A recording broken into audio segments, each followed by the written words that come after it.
Hey there and welcome. Today we are going to learn how to calculate cubes. Let's go ahead and get started. A few lessons ago, we learned how to calculate squares. So let's recall what that actually means. How do we calculate those? So remember that when we're calculating a square just means that we're taking a base and multiplying it to itself. So if we have 4 squared, our base is 4. We're going to have 4 times 4. Or if we have 6 squared, it's going to be 6 times 6. Right? It just means that we're taking that number and we're multiplying it to itself. So we have it show up a total of 2 times. Now we're going to take that information and we're going to use it to calculate cubes. And similar to how squares got their name, cubes got their name from the 3D shape cube. Right? So the volume of a cube is the length times width times height. And so all of those side lengths are going to be the exact same because that's the definition of a cube.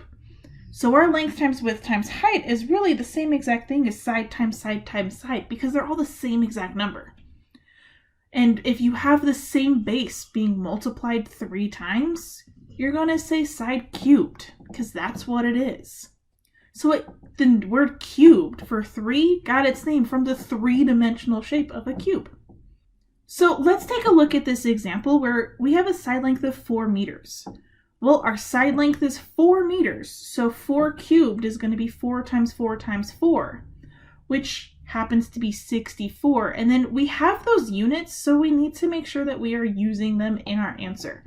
So 64 meters cubed.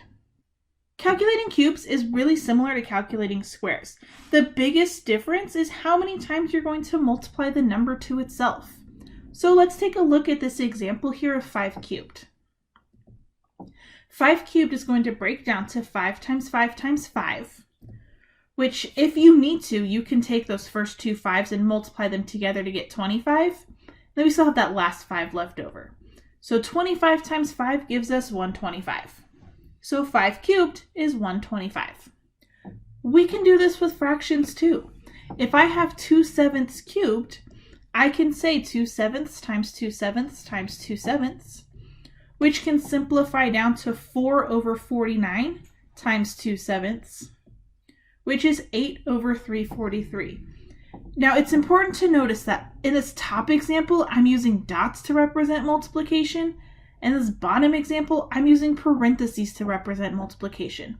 They're both the exact same thing. They both mean multiply, they both totally work. Use whichever one works for you best. Sometimes I use the dot, sometimes I use parentheses. It just kind of depends. I go back and forth. So just know that they both mean multiply.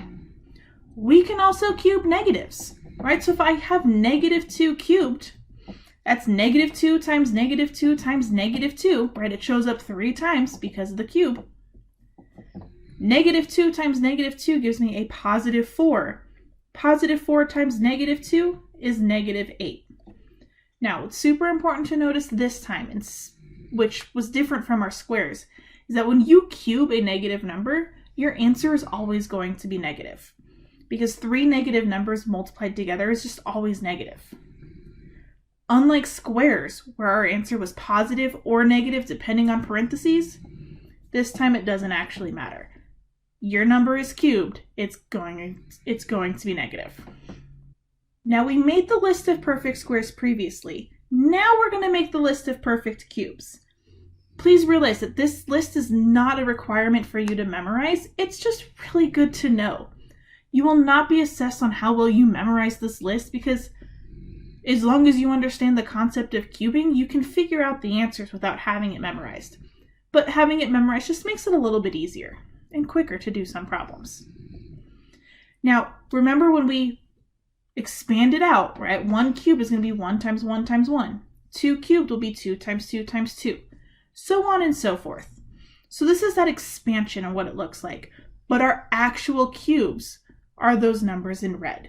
So you want to make sure that you actually have those and you know those and you can get them really well. And that really does it for us today. So let's recap what we learned. We learned how to calculate cubes when they are positive, when they are negative, and when they are fractions. And until next time, I'll see you later. Love you, bye.